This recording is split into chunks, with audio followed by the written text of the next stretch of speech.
Hello बच्चों, आज हम ये देखेंगे कि मीडियन को कैसे कैलकुलेट करते हैं डिस्क्रीट सीरीज़ जब होती है। तो डिस्क्रीट सीरीज़ का मतलब ये होता है कि जब कोई भी आइटम दिया हो या तो डेटा दिया हो और उस डेटा की फ्रिक्वेंसी दी हो। फॉर एग्ज़ाम्पल दैट मान लीजिए कि अगर आपका डेटा में 4, 5 या 7 दिया हुआ है, ठीक है, और इसकी फ्रिक्वेंसी दी है कि 2, 3 एंड 1, मतलब 4 जो है वो 2 टाइम्स रिपीट हो रहा है, 5 3 टाइम्स रिपीट हो रहा है और 7 जो है वो 1 टाइम्स रिपीट हो रहा है। मतलब कि किसी भी डेटा की अगर फ्रिक्वेंसी दी हुई होती है तो वो आपका क्या कहलाता है, डिस्क्रीट सीरीज। इसको कैलकुलेट करने के लिए सबसे पहले ये हम जो भी डेटा दिया हुआ है ना, उस डेटा को हम क्या करते हैं, असेंडिंग और द डिसेंडिंग ऑर्डर में लिखते हैं। अगर वो ऑर्डर में लिखा हुआ है तो देन ओके, और अगर वो ऑर्डर में अरेंज नहीं होता है तो उस डेटा को हम असेंडिंग और द डिसेंडिंग ऑर्डर में अरेंज कर देते हैं। उसके बाद हम क्या करते हैं, उसकी क्यूमुलेटिव फ्रिक्वेंसी निकाली जाती है।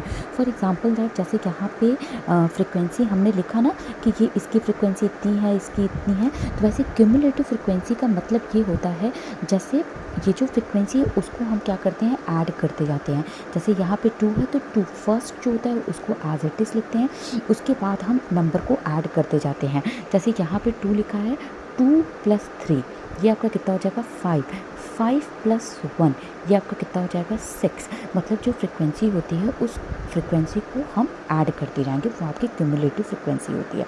क्यूमुलेटिव फ्रिक्वेंसी निकालने के बाद हम मीडियन निकालते हैं। मीडियन निकालते कैसे हैं, n + 1/2th आइटम। n मतलब ये होते हैं, ये जो फ्रिक्वेंसी होती है इस फ्रिक्वेंसी का समीशन, मतलब इसको आपने ऐड कर लिया, वो कितना आ गया आपका, समीशन f = कितना आ रहा है, 6।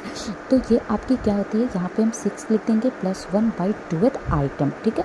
इतना फाइंड आउट करने के बाद हम ये देखते हैं, जैसे मान लीजिए सपोज दैट आपका जो मीडियन आ रहा है वो मीडियन आपका 2.5 आ गया, ठीक है, या तो 3 मान लीजिए आपका 3 आ गया।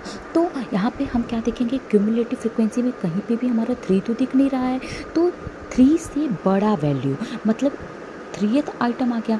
तो इस 3 से बड़ा कौन सा नंबर होता है, जैसे 2 और 5 के बीच में आएगा, ठीक है। तो जो बड़ी वाली वैल्यू होती है ना, उसकी जो करेस्पॉन्डिंग वैल्यू है, जैसे 5, 3 से बड़ा कौन सा है, यहाँ पे 5 दिया है, 5 के करेस्पॉन्डिंग आपके आइटम कौन है, 5 दे रहा है, तो 5 आपका क्या हो जाएगा, मीडियन। मीडियन का मतलब क्या होता है, मिडिल वैल्यू। यही आपको हमें step 1, step 2, step 3 and step 4। तो यहाँ पे आपका मीडियन क्या हो जाएगा, जैसे हमने बताया 3th टर्म, तो ये आपकी 3 से बड़ी कौन सी वैल्यू है, 5।